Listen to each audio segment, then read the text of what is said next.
from myself, AALIYA NOOR Shaikh from class 5th. Today I am here to give a short speech on Dr. Babasaheb Ambedkar. Dr. Babasaheb Ambedkar was an economist, social reformer and politician. He was born on 14th April 1891 in Madhya Pradesh. His full name was Bhimrao Ambedkar. He fought against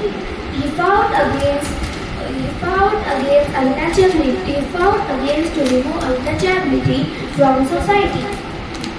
He is known as the father of the Indian Constitution. He was awarded Bharat Ratna Award.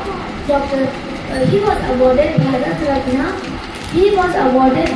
Ratna Award.